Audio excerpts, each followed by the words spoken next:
situation, il va de soi qu'il sera très facile pour toi de perdre ton sang-froid. Allez, coach Aman, tu nous as rejoint. Je vais te, voilà, je ne sais pas si tu as quelques mots à dire à la suite de ce premier partage. Coach Aman? Non, non, je crois, Baptiste, que tu as parfaitement bien illustré ce qui fait que la plupart du temps, on n'arrive pas à garder le sang-froid. On n'aime pas les surprises. On se croit le maître du monde. On aimerait que les choses soient parfaites. On a souvent des attentes exagérées par rapport à ce qui doit être, hein, ce que les autres doivent avoir comme attitude et comportement. Et comme tu l'as dit, ça nous crée des perturbations. On dit souvent que la frustration, c'est quand on a des attentes exagérées qui ne peuvent pas être parfois satisfaites. Et donc, lorsqu'on a trop d'attentes exagérées, lorsqu'on aimerait que ce soit à 8h00, dès qu'il y a 2 minutes de retard, bah, on perd le sang-froid, on est en train de vouloir prendre un vol et parce qu'on nous a annoncé que, eh bien, il y aura un petit retard, on perd le sang-froid.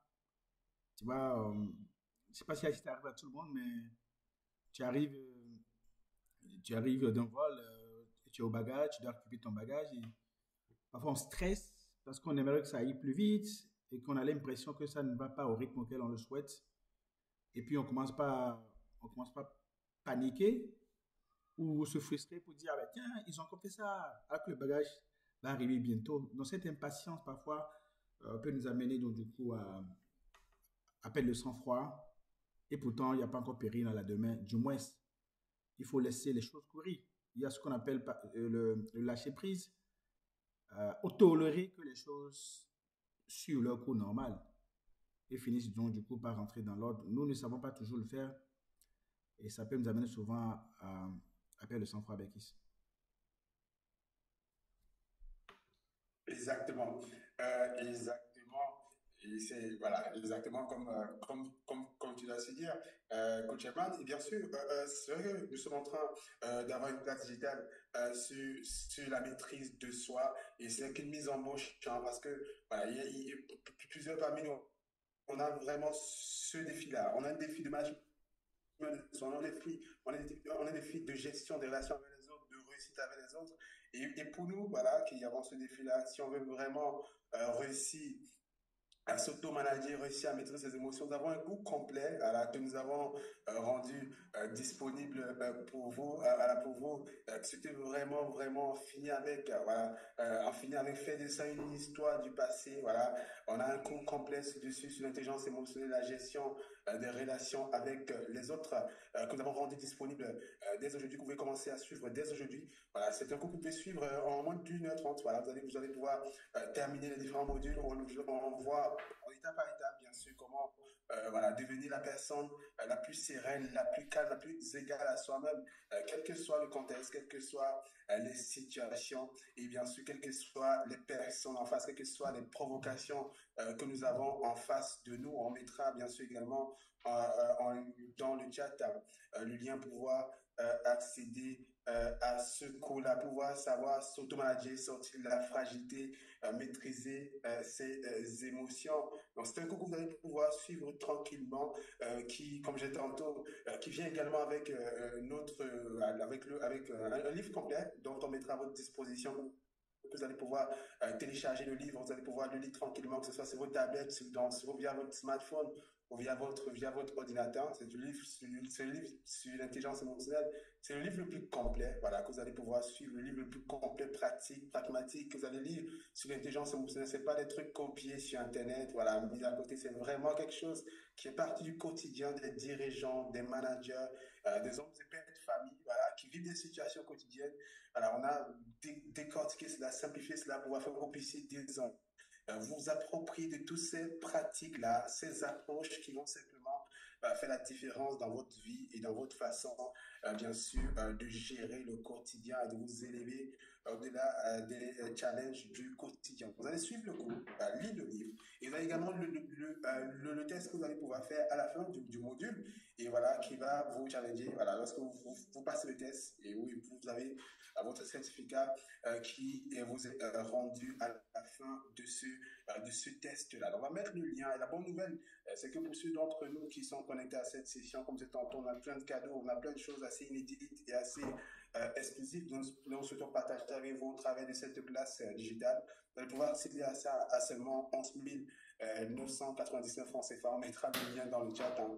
Voilà, juste simplement pour nous qui sommes connectés en cette session, on mettra le lien afin que vous puissiez bien sûr accéder à cela dans le chat dans un instant. La bonne nouvelle, c'est que vous allez pouvoir accéder à ce cours, comme je disais tantôt, vous avez le cours complet qui sera bien sûr rendu disponible pour vous. En plus de ce cours complet, vous avez le livre sur l'intelligence émotionnelle d'e-book, c'est l'intelligence émotionnelle dont vous allez également vous mettre à votre disposition via ce cours-là, et vous allez pouvoir passer les tests et à la fin obtenir votre certificat. Coach Eman, je ne sais pas si tu as quelque chose à rajouter par rapport à cela.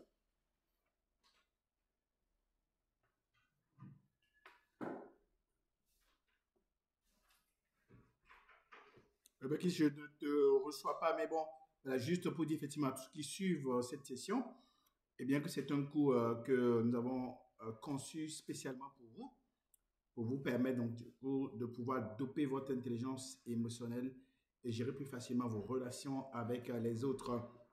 Le e-book sera mis à votre disposition. Il y a un e-book qui est offert gratuitement à tous ceux qui participent à cette classe digitale. Le lien de cet e-book sera tout à l'heure mis dans le conversé et permettra donc du coup aux uns et aux autres de pouvoir, n'est-ce pas, télécharger le e-book Management de soi et maîtrise des émotions. Cet e-book-là, il est gratuit. Mais lorsque vous souscrivez au cours en ligne Intelligence émotionnelle et gestion des relations avec les autres, vous aurez la possibilité, en plus de suivre le cours, de passer le test, d'avoir votre certificat, de télécharger un deuxième e-book sur l'intelligence émotionnelle. Cette fois-ci, Becky, voilà ce que je voulais ajouter. Le temps qu'on continue dans cette classe digitale, Becky.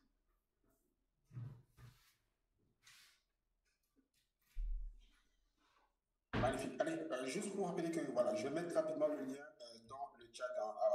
Voilà, pour qu'on puisse progresser dans cette session. Et la bonne nouvelle également, c'est que vous avez la possibilité de pouvoir aller directement par carte ou par mobile money. Vous allez choisir l'option qui vous convient le mieux et vous allez pouvoir procéder directement à la souscription voilà, de ce cours et accéder à tout ce que nous avons dit jusqu'à maintenant. Donc, une fois qu'on a vu ensemble les 5 raisons pour lesquelles la plupart des gens n'arrivent pas à garder le sang-froid, l'une des choses importantes que je veux que nous puissions voir tout de suite, hein, encore une fois, l'intelligence émotionnelle, c'est simplement la capacité à pouvoir penser et agir correctement sous pression. C'est-à-dire la plupart des gens savent bien faire lorsque tout va bien. Ils savent se comporter de façon convenable avec les gens, lorsque les gens se comportent de façon convenable avec eux. Mais lorsque les gens sont désagréables, ce qui est la plupart des cas, lorsque les situations inconvenables arrivent, c'est là où le vrai test arrive. C'est le vrai test de notre coefficient, notre quotient émotionnel, notre capacité à penser et agir correctement sous pression. Ne pas simplement être bien quand tout va bien. Pouvoir faire ce qu'il a fait, pouvoir penser ce qu'il a pensé et pouvoir, bien sûr, voilà, engager les actions qu'il a engagées malgré que voilà, ce qui est en face de moi ne correspond pas à ce que j'aurais souhaité, malgré que ce qui est en face de moi ne correspond pas à ce que je veux. Il y a une méthode pour réussir, pour réussir cela. Il y a une façon d'y arriver, hein, pour se montrer à chaque fois leader dans des situations que nous avons à gérer, bien sûr, au quotidien. La première chose, lorsqu'on se retrouve dans un contexte pareil, dans une situation pareille, c'est de commencer par se demander le résultat le plus important à atteindre. C'est-à-dire, lorsque je suis dans une situation qui me challenge, hein, une mauvaise nouvelle, un collaborateur qui ne rend pas le travail attendu, ou un partenaire qui me lâche, par exemple, qui me lâche à la dernière minute, le plus important, c'est de se demander quel est le résultat le plus important à atteindre ici. C'est quoi le résultat le plus important à atteindre? C'est quoi le résultat le plus important à atteindre? Est-ce le fait de blâmer, de râler, d'envoyer une convocation, de frapper la main sur la table, ou est-ce le fait de pouvoir garantir tel ou tel résultat? L'autre chose également, c'est de savoir se dire ce qu'on doit se dire pour avoir la bonne attitude. C'est-à-dire, sachant quel est le résultat à atteindre ici, qu'est-ce que je dois me dire pour garder l'attitude qu'il faut, pour engager l'action engagée, pour finir par délivrer ce résultat attendu ici. La plupart des gens oublient le résultat attendu et ils confondent, bien sûr, ce qui se passe à ce qu'ils doivent faire pour arriver au résultat qu'ils veulent. Et ils finissent par expliquer la non-atteinte des résultats par ce qui s'est passé. Alors que ce qui s'est passé est un facteur, voilà, c'est pas un facteur décident, c'est un facteur influent. C'est-à-dire tu décides ce que tu vas faire avec ce qui se passe. Mais il ne faut pas confondre ce qui se passe à la finalité, au résultat final que toi tu veux pouvoir, bien sûr, avoir à la fin de la journée. Et l'autre chose également, c'est pouvoir se rappeler ses responsabilités et décider de les assumer malgré les perturbations. C'est-à-dire le fait que j'ai délégué quelque chose à quelqu'un, le fait que je demande à quelqu'un de faire quelque chose pour moi, et qu'à la fin de la journée, c'est quand je relance la personne, que je vais vers la personne, avant qu'il m'annonce voilà, qu'il a eu tel ou tel blocage, que cela explique pourquoi il n'a pas le résultat qu'il veut, qu'il n'a pas la finalité que je veux. Parfois, on oublie qu'on a juste délégué la tâche, la chose à faire, mais que le résultat incombe à nous, le résultat incombe au leader, le résultat incombe à celui qui tient à ce que le résultat soit. Et parfois on oublie ça. Et parfois on oublie ça. Et voilà, parfois on oublie ça et on se retrouve en train de nager voilà, dans les accusations. On se retrouve en train de nager dans le blâme. On se retrouve en train de nager voilà, dans tout cela. Et le but, c'est de se rappeler des responsabilités et décider de les assumer pleinement. Et bien sûr, également, il faut s'imposer de se montrer à chaque fois digne. Parce qu'encore une fois, comme je rappelais tantôt, hein, lorsque tout va bien, tout le monde va bien. Lorsque tout va bien, voilà, tout le monde montre le meilleur de soi. Et le vrai test hein, du leadership, le vrai test du leadership, c'est pas lorsque tout va bien. Hein, il est situationnel. C'est lorsque la situation est devant nous. C'est lorsque le contexte est là. C'est lorsque ce qu'on n'a pas envisagé est là. C'est lorsque ce qu'on n'a pas prévu est là. C'est lorsque ce qu'on n'a pas vu est là. C'est lorsque ce qu'on n'a pas vu se passer est en train d'arriver. Et c'est là où nous sommes appelés, bien sûr, à répondre présent. Et ça, on est appelé à montrer véritablement qui est le chef ici, qui est le leader ici, qui est le pilote ici. Imaginez vous êtes dans un avion et puis on savait des turbulences. Et le pilote d'avion, il sort et puis il prend son parachute pour pouvoir sauter. Ou il sort de la cabine pour venir s'asseoir avec nous. Non, c'est lorsque il y a des turbulences, c'est lorsque ça ne marche pas bien, quand on s'attend à ce que le pilote puisse prendre la main et puis communiquer avec nous pour nous rassurer et gérer le passage de turbulence. Et la vérité, c'est que la plupart du temps, voilà, on veut que les choses se passent bien. Non. C'est lorsque ça ne se passe pas bien, c'est lorsque tu fais face à l'inadmissible, lorsque tu fais face à la méchanceté, à l'indigne, à l'ingratitude, à tout cela, c'est là où tu es attendu, c'est là où ton niveau est vu, c'est là où ton baromètre est affiché. Et tout le monde voit qui tu es. Tout le monde voit qui tu es. Et tu as également l'opportunité de voir qui est-ce que tu es. Et bien sûr, on doit pouvoir se rappeler ça, pouvoir se montrer digne lorsque cette situation, bien sûr, arrive. Donc, commencez déjà par se demander le résultat le plus important à atteindre. Lorsque on est dans des situations sous pression chaotique, se demander le résultat le plus important à atteindre. Parce que c'est ce que la plupart des gens attendent. Lorsqu'on est dirigeant manager, les gens attendent de nous que nous puissions voilà, tenir là-bas, qu'on puisse voilà, être celui-là qui garantit le résultat. Et puis également savoir se dire ce qu'on doit se dire. Hein, savoir se dire ce qu'on doit se dire. Hein, savoir se communiquer ce qu'on doit se communiquer. Hein, parce qu'à la fin de la journée, voilà, ce qu'on fait dépend de ce qu'on se dit. La plupart des gens ignorent que ce qu'ils font, ce qu'ils ne font pas, dépend de ce qu'ils se sont dit avant, ce qu'ils ne se sont pas dit avant, hein, ce qu'ils se sont racontés avant. Parce que tu dis, ah, c'est inadmissible, c'est impossible, ah, c'est pas faisable, on est mort, c'est fini pour nous. Alors, ce sont des choses que tu te dis. Mais le fait de te dire ce genre de choses, voilà, à la répercussion d'autres choses à faire, à ta capacité à pouvoir assurer le résultat final. Et bien sûr, également, se rappeler que si les choses doivent être, si un résultat différent, si une réalité différente doit être ici, si une réalité différente doit émerger, il va bien falloir que quelqu'un s'assure que cette réalité différente puisse émerger. Si quelque chose doit naître ici, quelqu'un doit s'assurer de rendre cela possible. Donc, se rappeler ses responsabilités, se rappeler la charge qu'on a. Si ça va s'améliorer, si je dois me sentir mieux, ça ne dépend que de moi. Et si ça va s'améliorer, si ça doit devenir meilleur, ça ne dépend que de moi. Et bien sûr, à la fin également, finit par, comme j'ai tantôt, s'imposer de se montrer à chaque fois digne de la situation. S'imposer de faire la différence, s'imposer de montrer qu'on est à la mesure de la situation, qu'on est à la mesure de ce qui se passe autour de nous. Coach Eman, je ne sais pas si tu as quelque chose à rajouter. Non, ben, c'est parfaitement ça. Effectivement, Berkis, quand il est question de pouvoir penser et agir correctement sous pression, nous oublions parfois que tout le monde a droit aux émotions sauf les leaders.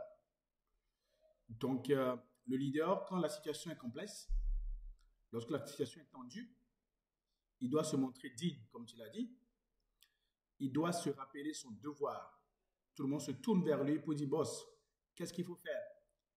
Et c'est en ce moment que, en tant que père de famille, en tant que dirigeant, en tant que responsable, tu dois t'assurer de ce que ton attitude montre clairement que c'est toi le leader ici. Les gens sont désemparés et ils ne savent pas quoi faire. C'est là que tu dois respirer pour dire, OK, sachant ce que nous savons, quels sont mes devoirs, quels sont les devoirs qui restent d'actualité, qu'est-ce que je suis obligé de faire quoi qu'il en soit. Chez moi, dans ma langue, on dit que les enfants ne doivent pas savoir que le papa est malade. Parce que lorsqu'on sait que le leader est en train de tanguer, qu'il ploie sur le coup des émotions, que la situation le dépasse, et il montre, il expose sa fragilité, à partir de cet instant, les gens sont désemparés parce qu'ils ne savent plus qui va les conduire. Nous, les leaders, nous sommes obligés, en tant que père de famille, en tant que mère de famille, en tant que responsable d'équipe, en tant que dirigeant, nous devons nous assurer de ce que nous nous montrions dignes à chaque fois pour rester concentrés sur l'essentiel. Appliquer ce qu'on appelle ici la dictature du résultat. Quoi qu'il en soit, nous sommes obligés de dériver du résultat. Car c'est ça qui permettra de savoir si nous sommes un leader ou pas. Penser, avoir des pensées, des types d'interprétation de la situation qui nous permettent d'être dans une disposition mentale positive, constructive, qui nous permet de trouver de belles idées, de remobiliser les équipes. C'est nous qui devons encourager les équipes plutôt que de les laisser lamentablement se désemparer ou être désemparés, auquel cas ils savent désormais que ben, tiens, ils ne peuvent pas compter sur nous. Quand tout va mal, il paraît que seuls ceux qui sont forts continuent à aller de l'avant et le leader doit travailler constamment, n'est-ce pas, à développer cette capacité à penser et agir correctement sous pression. Dans le cours intelligence émotionnelle et gestion des relations avec les autres, eh bien, nous avons démontré pourquoi est-ce que le leader ne doit pas avoir des émotions, comment est-ce qu'il fait pour ne pas avoir des émotions, parce qu'en fait, il doit se rappeler constamment que la vraie manifestation du leadership, ce n'est pas lorsqu'on est serein, lorsque tout va bien. C'est pas lorsqu'on est correct, lorsque tout est parfait et correct. C'est quand on arrive à être un leader sauveteur de relations. Celui-là qui sait, n'est-ce pas, à chaque fois tirer le meilleur profit de son expérience, de ses responsabilités pour délivrer à chaque fois les types de résultats qui permettent de ramener la sérénité, de ramener l'équilibre, de ramener la croissance, de ramener la paix, de ramener la santé, Bekis.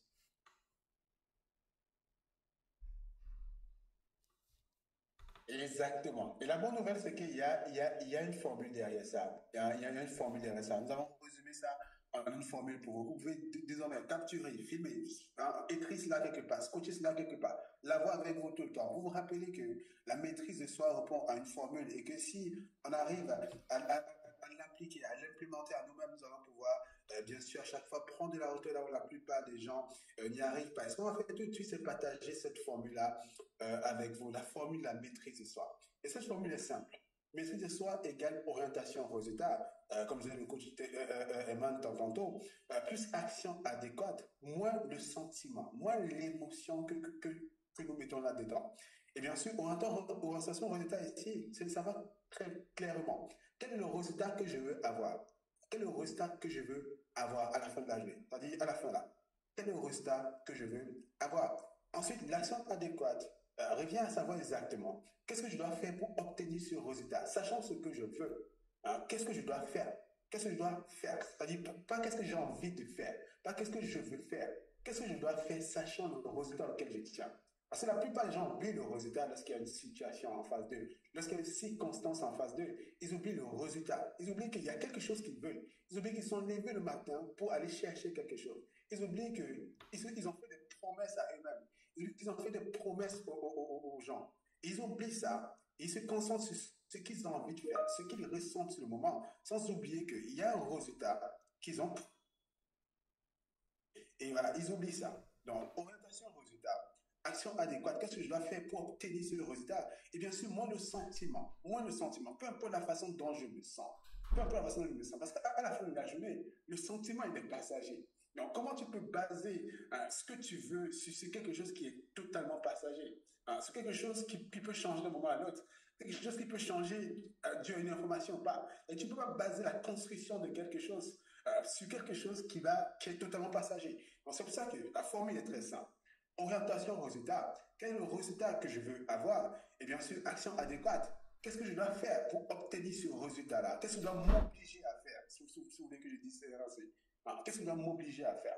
Tu n'es peut-être pas d'accord avec ça. Tu n'as pas envie de faire ça. Tu n'es peut-être pas à l'aise à le faire. Mais qu'est-ce que tu dois faire sachant le résultat auquel tu tiens? Sachant le résultat que tu as promis à toi-même ou bien sûr ou à tes ayants droit ou à tes différents partenaires.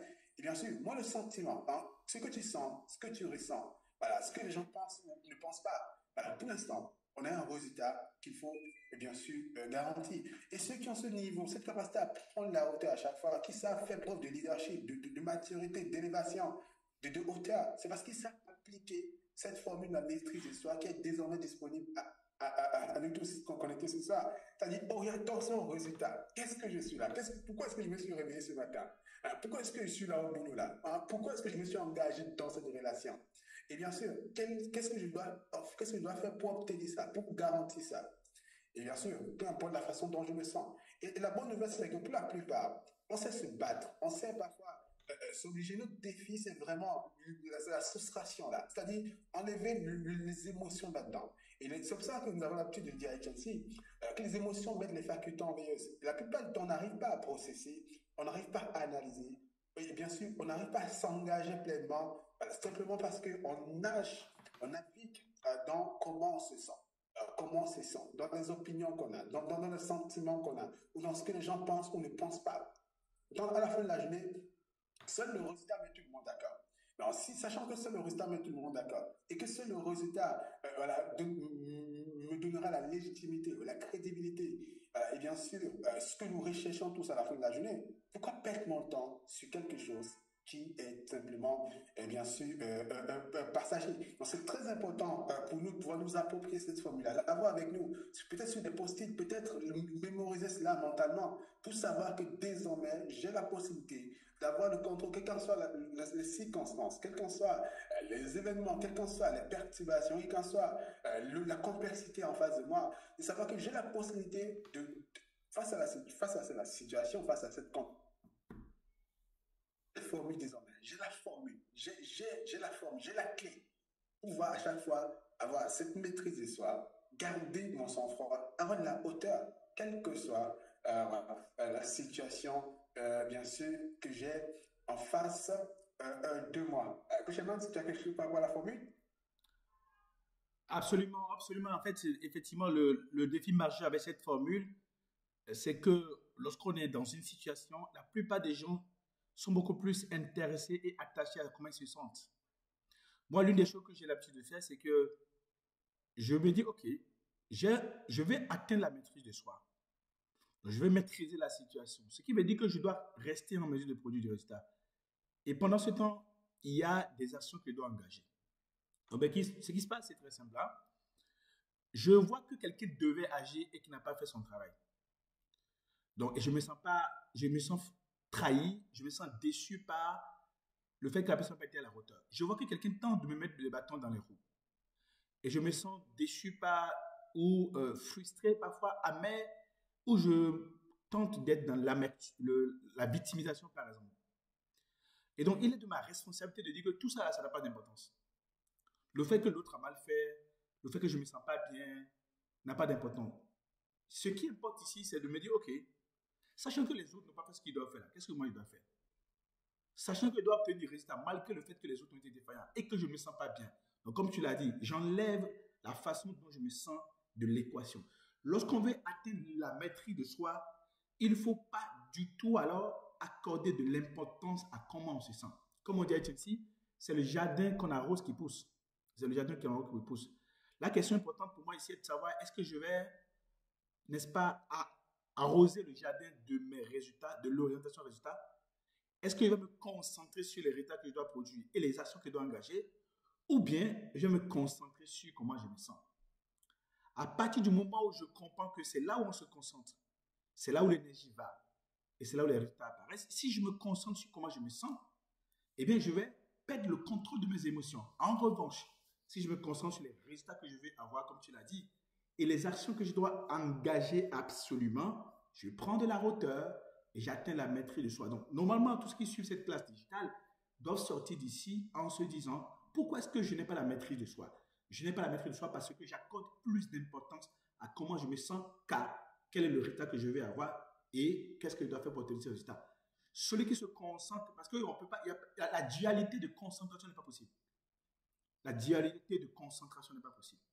Donc, par conséquent, lorsqu'une personne, du coup, se concentre sur les résultats à obtenir et les actions à engager et ne veut pas du tout se concentrer sur comment il se sent, eh bien, les émotions vont s'estomper, l'obligation de résultat va prendre le dessus et l'engagement des actions requises va prendre le dessus et du coup, on va atteindre la sérénité active. On va atteindre la maîtrise de soi qui fait que certaines personnes, quelque chose qui se passe, eh bien, ils ont de la douleur, certes, mais ils décident de ne pas faire attention à cette douleur. Ils sentent de l'humiliation, mais ils décident de ne pas faire attention à cette humiliation. Ils disent, quel est le résultat à produire malgré le fait que je sois humilié, que le fait que je sois frustré, le fait que je sois déçu? Quel est le résultat à produire? Ils essuient les larmes, ils pardonnent aux autres, ils identifient le résultat à produire. Ils disent, ok, si je dois produire absolument ce résultat, quelles sont les actions que je dois engager?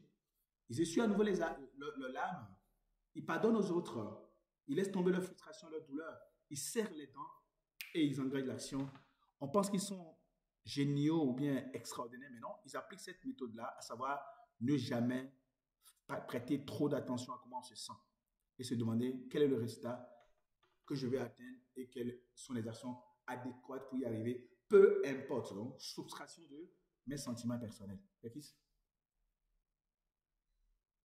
Magnifique, hein, magnifique. Allez, une fois qu'on a vu cette formule-là et que je vais vraiment nous inviter à la suite du coach Eman, à l'avoir vraiment avec nous à chaque fois pour faire la différence et se rendre compte à quel point on a le pouvoir et qu'on n'a pas le temps à déléguer ce pouvoir-là. Et grâce à cette formule, on a la possibilité voilà, de regagner ce pouvoir-là dans nos vies et dans nos différentes carrières.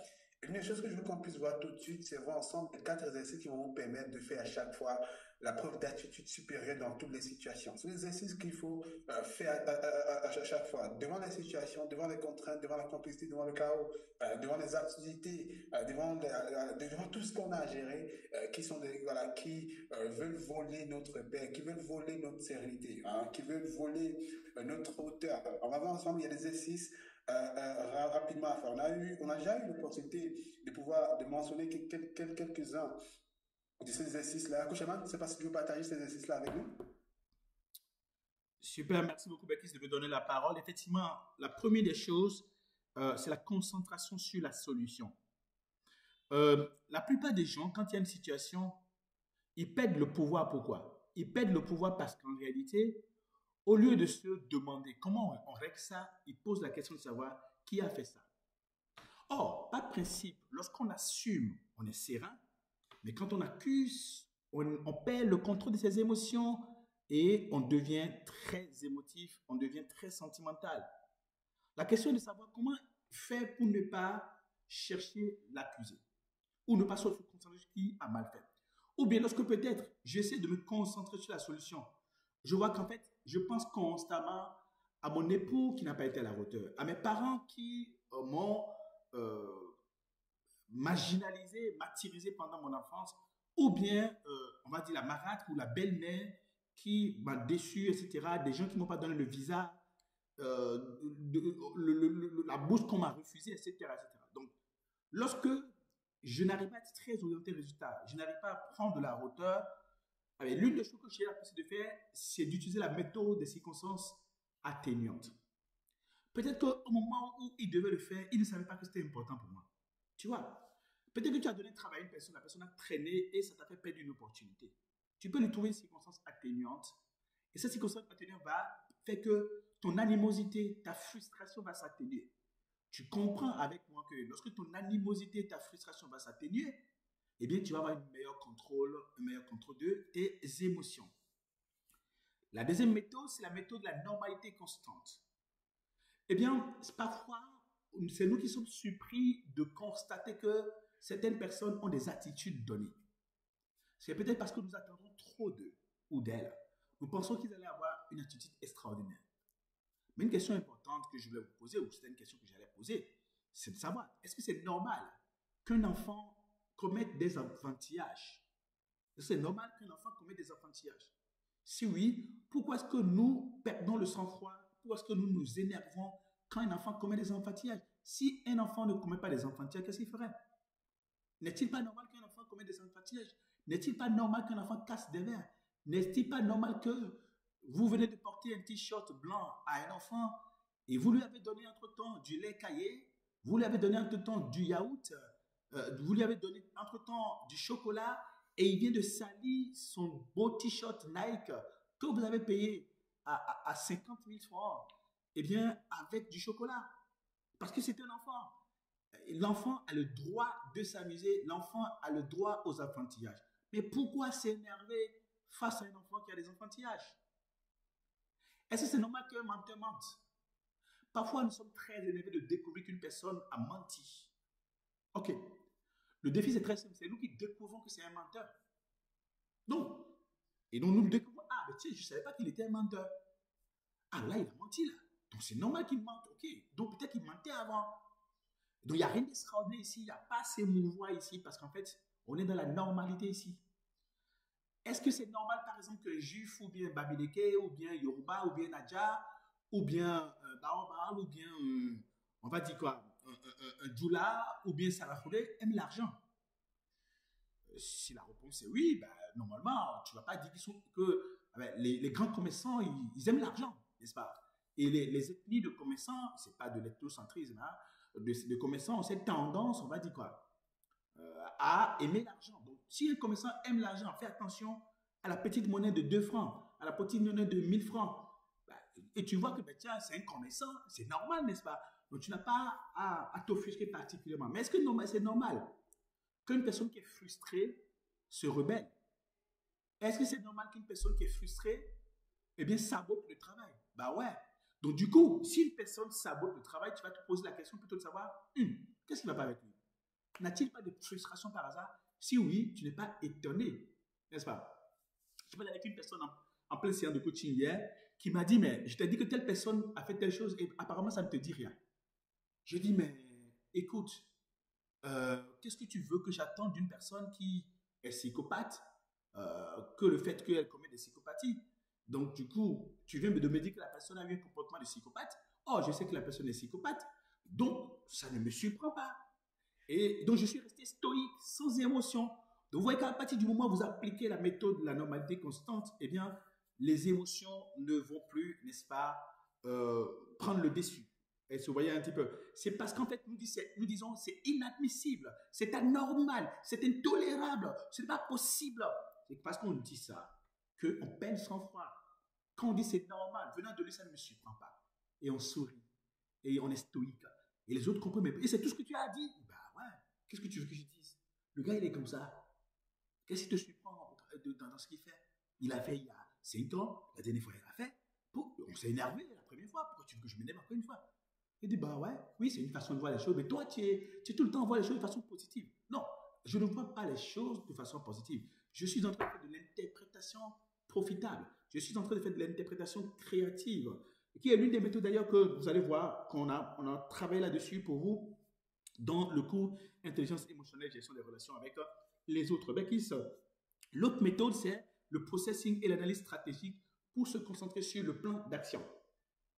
J'ai l'habitude de coacher un dirigeant et parfois, le dirigeant va m'appeler pour dire, ben, Herman, j'ai quelques inquiétudes par rapport à mes chiffres à faire. Et je lui dis toujours, ok, tu as des inquiétudes par rapport à tes chiffres à faire? Ben, je dis, ok. Mais quand tu as l'habitude de faire les chiffres, qu'est-ce que tu as l'habitude d'engager comme action? Elle me dit, voici les actions. Je dis, ok, fais la liste de tes inquiétudes et fais la liste de tes actions à engager. Et fais la liste des inquiétudes et puis fais la liste des actions engagées. Je dis, ok, tu sais ce qu'on va faire? Tu vas remplacer ta liste d'inquiétudes par ton plan d'inquiétude par ton plan d'action. C'est tout. Donc, le processus consiste à se demander, sachant ce qu'on a en face de soi, quelles sont les actions adéquates pour pouvoir avoir du résultat. quelles sont les meilleures solutions possibles qu'on puisse utiliser pour avoir du résultat. Et à partir du moment où on sait ça, on va transformer ça en plan d'action. Il vaut mieux se retrouver en train d'agir que de se retrouver en train de se préoccuper, d'avoir de l'angoisse, d'avoir de l'inquiétude. Remplacer ces plans d'inquiétude par le plan d'action. Ok, tout le monde est inquiet. Et les autres disent, mais tiens, on va faire comment etc. Ok, vous avez fini de pleurer? Et ils disent oui. De quoi est-ce que vous avez peur? On a peur que telle chose arrive. Très bien. Si nous devons empêcher que cela arrive, quelles sont les actions qu'on engagerait? On fait la liste des actions. Sachant que si on engage ces actions, ça ne va pas arriver. Allons-nous continuer de nous plaindre et d'être inquiets, ou bien on va attaquer le plan d'action. Donc voilà les 4 exercices dont tu as parlé, Bekis, et comment on peut les utiliser pour travailler et doper sa capacité de maîtrise de soi, sa capacité de maîtrise émotionnelle, Bekis. Excellent. Allez, Coach Herman, à la suite de tes propos, on a une question, je souhaite que tu puisses la prendre en même temps qu'on puisse progresser. Il y a Pierrot qui dit, dans la formule, voilà, vous avez semblé négliger le poids des émotions, des sentiments. Savez-vous que l'émotionnel échappe au rationnel?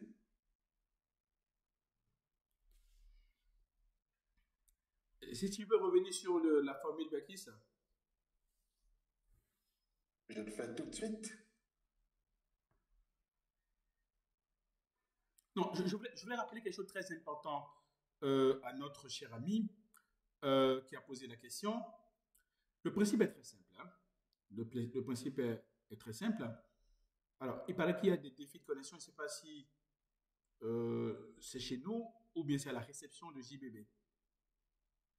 Bekis, moi je reçois parfaitement bien. Ce n'est pas de ton côté. Je te reçois également super bien. Magnifique. Christian dit que c'est OK? Très bien. Si c'est OK. Alors, je voulais dire à mon cher ami de se retrouver un petit peu, on va dire, en classe de première ou de seconde ou de terminale. Donc, il y a ce qu'on appelle les coefficients. Il y a les coefficients, tu vois. Lorsqu'on est littéraire, par exemple, les maths ou les sciences naturelles vont avoir comme coefficient, par exemple, 1 ou 2, par exemple. Alors que la philo va avoir 5 comme coefficient et puis la géographie, par exemple, va avoir 4 comme coefficient. Donc, ce qu'on est en train de dire ici, c'est très simple. Hein. Lorsque tu viens avec la maîtrise de soi, ce n'est pas que, si je reprends la formule des coefficients et des matières, ce n'est pas que l'histoire n'existe pas, l'histoire géo n'existe pas, ce n'est pas que les sciences nat n'existent pas. Non, ça existe. Maintenant, je sais que si je veux devenir très littéraire ou je veux devenir très scientifique, il y a des choses auxquelles je dois donner du poids et des choses auxquelles je ne dois pas donner du poids. Donc, si je reprends la formule de la maîtrise de soi, je peux donc du coup décider, n'est-ce pas, de donner du poids à mes résultats. Exemple, coefficient 10. De donner du poids à mes actions. Exemple, coefficient 20. Et de donner un coefficient 0 à mes sentiments. C'est tout. Ça allait peut-être trop simple, mais c'est aussi basique que ça. Vous savez, ma tante m'a appris quelque chose un jour. Il y a un de nos cousins qui était décédé, et puis tout le monde pleurait, etc. Tout le monde était complètement dépassé. J'étais le seul à rester stoïque pendant tout le temps, et qui, donc, du coup, conduisait, donc, du coup, les événements pour les obsèques. Et mon oncle, ma tante, du moins, m'a félicité à la fin pour dire, heureusement que toi, tu es resté égal à toi-même, parce que lorsqu'il y a des obsèques dans une famille, c'est celui qui est le moins abattu, c'est celui qui est le moins éploré, qui peut organiser de façon judicieuse, donc du coup, eh bien, les obsèques. Et depuis ce jour-là, j'ai compris qu'en fait, si je vais rester maître des situations, si je vais rester leader, je dois laisser régulièrement et autant que faire se peut les sentiments de côté. Bien évidemment, j'ai expliqué à ma tante que, effectivement, au moment où on a commencé par mettre le cercueil dans la tombe et qu'on a commencé à mettre du sable, je me suis éloigné de 100 mètres environ et j'ai coulé des larmes. J'ai coulé des larmes. Alors, quelqu'un a posé la question de savoir est-ce que c'est normal de pleurer? Est-ce que c'est normal d'être en colère? Ben oui, c'est naturel. C'est naturel d'être en colère. C'est naturel de pleurer. Je viens de dire que, malgré le fait que j'ai bien piloté les obsèques, j'ai fini par quand même couler des larmes. Mais attention, je me suis éloigné. Parce qu'en général, lorsqu'il y a un décès par exemple, et que tout le monde pleure, on s'attend à ce que celui qui est le leader reste stoïque. Et quand le leader coule une seule larme, qu'est-ce qui se passe? Toute l'assemblée explose, implose, on va dire comme ça, en larmes.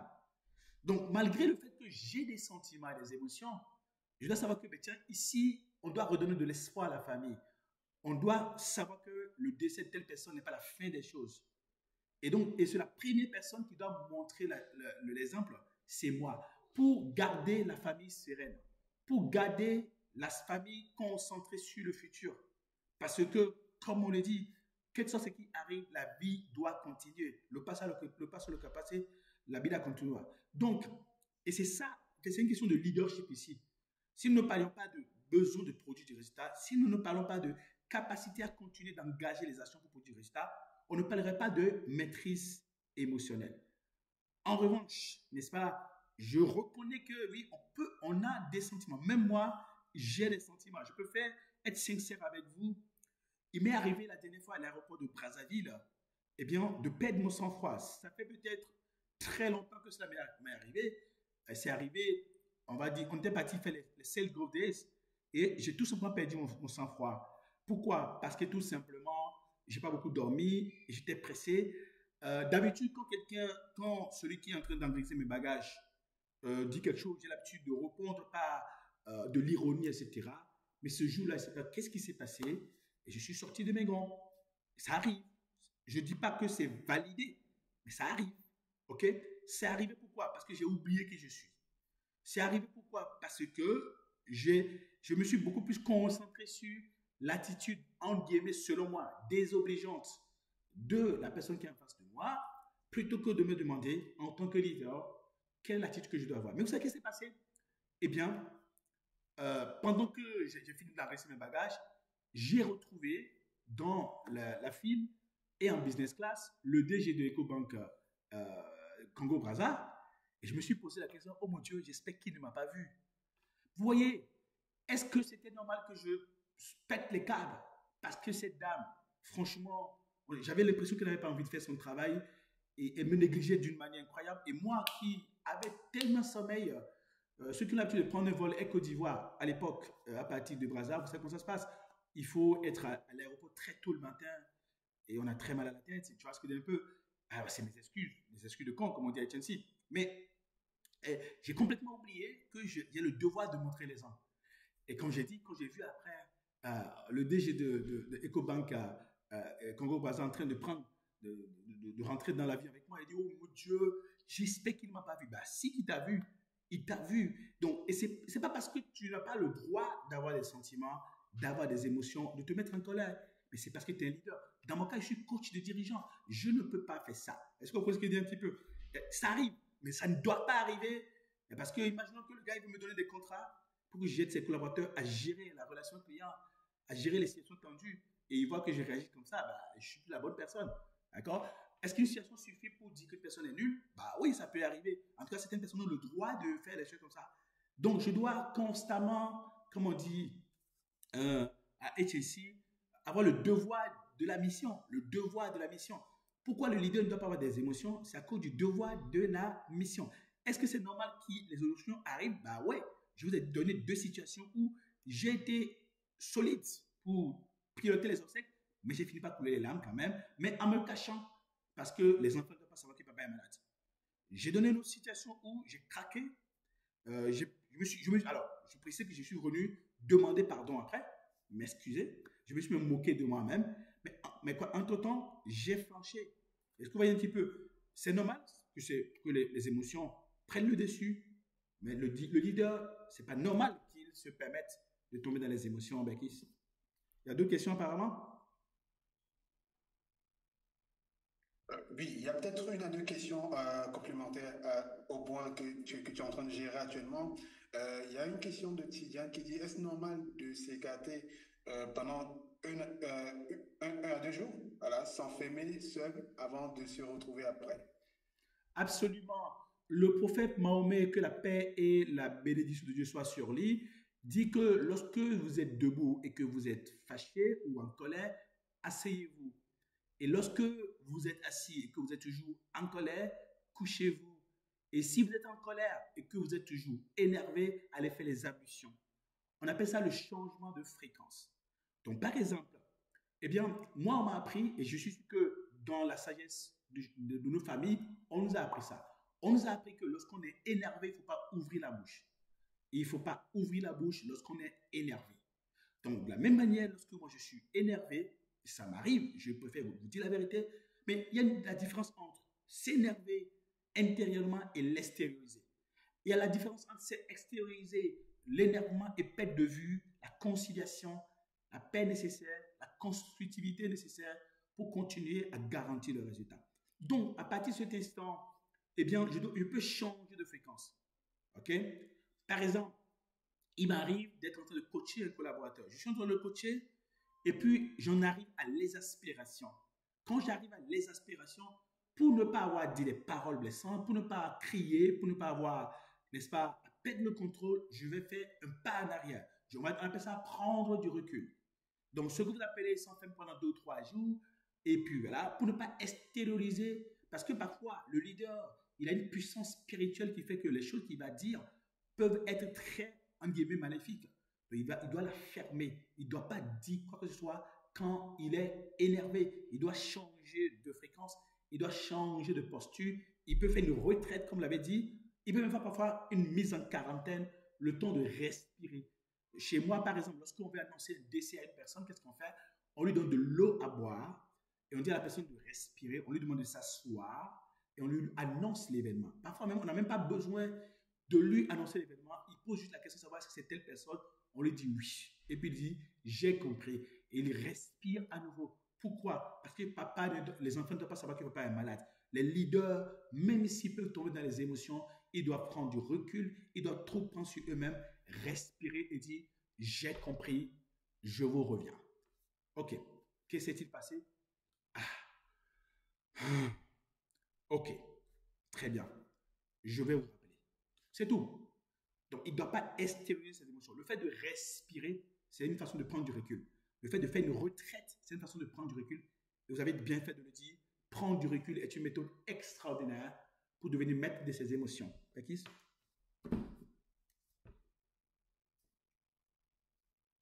Allez, donc, hein, Tidiane, et puis voilà, il y avait Tidiane, qui d'autre, Pierrot, j'espère que, voilà, que c'est OK pour vos différentes questions. Si c'est le cas, voilà, on va peut-être avancer dans cette session. On va ensemble le principe de l'avantage contextuel, voilà, pour savoir comment réagir, bien sûr, face aux situations. Parce que la bonne nouvelle, c'est que, voilà, tout est contextuel, hein. La plupart des choses que nous avons à gérer, elles sont contextuelles. Et bien sûr, selon le contexte dans lequel nous nous trouvons, voilà, nous nous sommes appelés, bien sûr, à savoir ce qui marche, hein, à savoir ce qui marche. Ça ne veut pas dire qu'on ne peut pas faire, on n'a pas le droit de faire les choses dans des contextes bien sûr différents. Bien sûr, mais on a la possibilité. Mais il faut savoir ce qui marche, hein. Il faut savoir ce qui marche. Parce que là où nous sommes, le contexte, c'est ce qui fait la différence, qui définit l'avantage compétitif à utiliser pour espérer pouvoir se tirer, bien sûr, d'affaires. La plupart des gens ignorent ça. La plupart ignorent, par exemple, que lorsqu'on est dans la rue, par exemple, hein, voilà, moi j'ai grandi voilà, voilà, Annie Oubel, dans un Annie quartier Oubel. pas très. Hein? Annie Oubel. Non, non, pas de nouvelles. Mais c'est pas loin des nouvelles, hein. C'est pas loin des nouvelles, hein. Ça D'accord. s'appelle mille problèmes, hein. Le nom du quartier en lui-même s'appelle mille problèmes. Mille Alors, problèmes. tu peux déjà envisager c'est quoi l'état d'esprit du quartier. Mais en général, donc, ce qui se passe dans le quartier, c'est que voilà, si tu sors des heures tardives, par exemple, ou si tu retournes à la maison à des heures tardives, par exemple, tu vas t'assurer d'avoir, soit d'avoir une certaine forme physique ou d'avoir certaines relations qui te permettent de pouvoir rentrer sereinement chez toi. C'est-à-dire, quand tu es dans un contexte pareil, tu t'assures, voilà, d'être une menace, hein, d'apparaître comme une menace, hein, pour être, voilà, pour avoir le respect des autres, ou soit tu es ami avec ceux qui représentent cette menace-là. Donc, dans ce contexte-là, il y a des choses que tu dois faire. Si tu ne fais pas ces choses-là, tu vas être, voilà, tu vas subir des agressions ou tu vas être victime, on va dire ça comme ça, de certaines agressions ou c'est un manque de respect, mais c'est juste parce que, sachant le contexte dans lequel tu es, voilà, il y a des choses que tu ne fais pas qui t'assurent, et bien sûr, c'est un avantage dans ce contexte-là. un certain privilège dans ce contexte-là. Et c'est pareil, lorsqu'on est dans la rue, lorsqu'on est jeune, dans ce genre de quartier, voilà, la force physique, ou bien sûr une représentation d'une force physique, voilà, permet d'avoir cet avantage-là, permet de te sortir de la situation, permet de faire la différence autour de toi. Mais lorsque, par exemple, tu es à l'université, et ce qui était la plupart dans nous, lorsque tu es à l'université, par exemple, lorsque on est dans des débats, bien sûr, intellectuels, par exemple, en général, c'est la personne qui sait faire force d'argumenter et d'éloquence en général. Je me rappelle, il y avait des amis, simplement parce qu'ils savaient, parce qu'ils avaient des très belles écritures, du moins c'est parce qu'ils savaient lever la main, répondre à des questions, ils avaient certains avantages que nous n'avons pas. Ou voilà, jusqu'à un certain moment. Mais juste parce que dans ce contexte-là précis, il y a des choses que lorsque tu fais, ça te garantit un avantage et un certain privilège.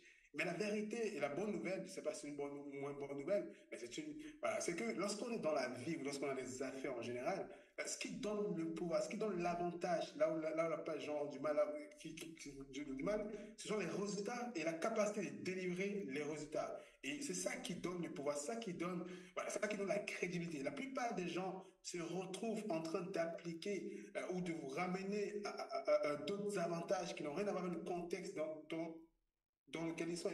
Ils vouloir imposer ça à la réalité qu'ils ont, vouloir imposer ça à la situation qu'ils ont devant eux. Donc ça n'a rien à voir. Ça n'a rien à voir. Tu as un contexte, tu as une situation. Et bien sûr, tu dois faire ce que tu dois faire. Tu dois comprendre ce que tu dois comprendre. Tu dois envisager ce que tu dois envisager pour t'en sortir dans ce contexte-là. Tu dis que cette personne, on ne peut pas réussir avec elle. Tu dis que cette personne ne peut pas parler avec elle. Non, il y a des gens qui travaillent avec elle. Il y a des gens qui ont compris le contexte, qui ont compris que ce boss-là, comment est-ce qu'on arrive à être son bon petit? Comment est-ce qu'on arrive à obtenir ces faveurs? C'est un contexte que tu as. C'est un contexte qui t'est présenté. Et c'est ta capacité à savoir, c'est quelqu'un de déclencheur. Comment est-ce qu'on s'en sort dans ce contexte? Comment est-ce qu'on réussit dans ce contexte-là? Coach Eman, je ne sais pas si tu essaies de parler, il semble que ton micro se ouvert. Ah, d'accord, sorry.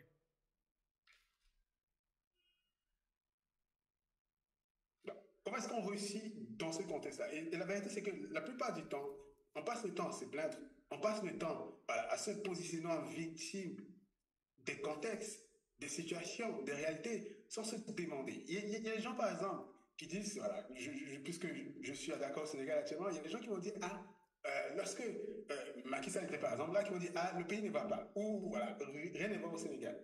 Voilà, que rien ne va au Sénégal. Mais ce qu'on ignore parfois, c'est que dans ce même Sénégal, il y a des gens qui deviennent multimillionnaires, multimilliardaires, dans le même Sénégal, voilà, dans lequel tout le monde se trouve. Ou par exemple, lorsqu'il y a 25 francs voilà, qui se montent sur le prix de la baguette du pain. Voilà. Voilà, toute chose étant égale par ailleurs. Mais la vérité, c'est qu'il y a des gens, lorsqu'ils vont à la boulangerie, ils ne se rendent pas compte de ça. Ils ne se rendent pas compte de ça. Ils ne se rendent pas compte du fait que quelque chose a changé ou pas. Mais c'est parce qu'il y a un contexte. Il y a des choses qui permettent de réussir lorsque des situations, lorsque des contextes sont là. Et notre capacité à pouvoir savoir quel est le contexte ici. Et qu'est-ce qui permet de se tirer de la situation dans ce contexte? Quelle est la façon de faire? Quelle est la façon d'envisager la situation qui permet de s'en sortir dans ce contexte-là? Qu'est-ce qui donne l'avantage dans ce contexte-là? Qu'est-ce qui fait la différence dans ce contexte-là? Quel est le positionnement qui permet de sortir son épingle du jeu dans ce contexte-là? Et comment est-ce que je m'arrange pour désormais, voilà, pouvoir faire ce que le contexte exige de moi, ou si je tiens bien sûr à mon résultat? Parce qu'à la fin de la journée, à la fin de la journée, dis ce que tu n'aimes pas, dis ce que les autres ne font pas, ne te garantit pas ton résultat. Donc, si tu tiens au résultat, il y a des choses que tu dois comprendre, il y a des choses que tu dois envisager, il y a des choses avec lesquelles voilà, tu dois désormais voilà, tenir compte lorsque tu tiens bien sûr à ce résultat-là. Et comme je disais tantôt, on a eu l'occasion de partager Si tu permets. voilà, plein de méthodes voilà, durant cette session. Et la bonne nouvelle, comme je disais tantôt également, c'est que on va, comme je l'ai... Oui, coach Evan? Donc, parlons des avantages contextuels. Est-ce que tu peux revenir sur le slide? Oui. Donc, je disais donc du coup que parlant des avantages contextuels, il est vraiment important, tu vois, imaginez que nous sommes au CODIR, tu vois, et la plupart des gens oublient qu'on est dans les affaires. Ils pensent qu'on est dans un débat intellectuel. Donc, ils veulent argumenter. Ils argumentent au point de perdre de vue, n'est-ce pas, les résultats à produire. Ou bien tu es dans le business et tu as un partenaire. Le partenaire a une attitude, un comportement qui ne te plaît pas. Et toi, tu peux dire, bah, tiens, ce partenaire, je vais rompre le contrat avec lui parce que sa tête ne me plaît pas. Mais tu oublies que tu es dans les affaires. Dans les affaires, ce qui compte, ce n'est pas est-ce que la tête de ton interlocuteur te plaît ou pas. C'est est-ce que vous pouvez produire du résultat ensemble. Ou bien, par exemple, tu as un collègue qui a des manies. Et tu dis, non, mais si c'est lui, bon, tout le monde sauf lui. Tu décides de ne pas bosser avec lui comme si nous étions dans la rue, comme si on était dans un débat où tu as la possibilité d'aimer ou de ne pas aimer. Non, on ne demande pas ton avis si tu aimes la personne ou pas. On est dans la vie, on est dans les affaires, on est en entreprise. Et quand on est en entreprise, quand on est dans la vie, ce qui compte, c'est quoi? C'est qu'est-ce qu'il faut faire pour produire du résultat. Tu dois laisser ce que tu sens personnellement de côté. Et c'est un exercice que nous avons énormément du mal à faire.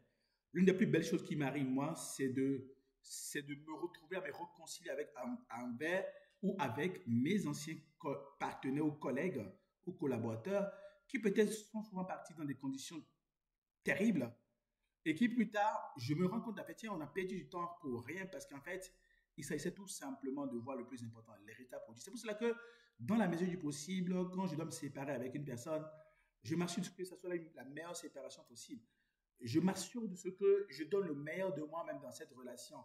Si bien que quand la personne fait le point quelques mois, quelques années plus tard, elle se rend compte de ce que, ben, tiens, oui, ce mec, il a toujours été pour du résultat.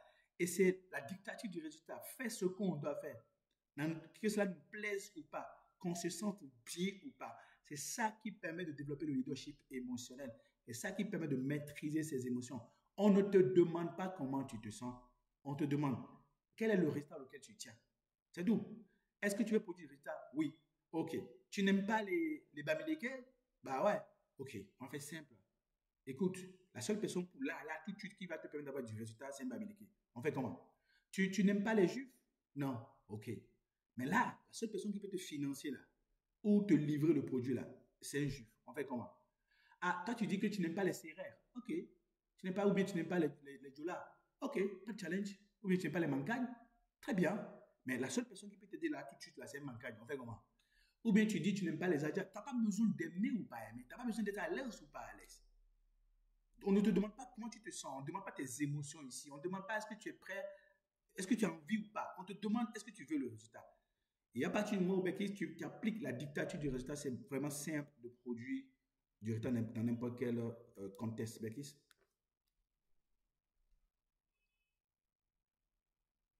Magnifique, hein, et super. Et bien sûr, pour vous aider encore plus hein, dans votre capacité à pouvoir appliquer la dictature du résultat, dans votre capacité à pouvoir savoir vos automatiques, dans votre capacité à pouvoir sortir de plusieurs de ces fragilités, vous avez peut-être pu identifier durant cette session, dans votre capacité à pouvoir maîtriser vos émotions, comme tantôt, on a travaillé voilà, pour construire voilà, l'un des cours, l'un des cours les plus riches, les plus pratiques, les plus pragmatiques, bien sûr, sur l'intelligence émotionnelle que vous allez jamais, et bien sûr, suivre. C'est le cours sur l'intelligence émotionnelle, la gestion des relations, bien sûr, avec les autres, comme tantôt.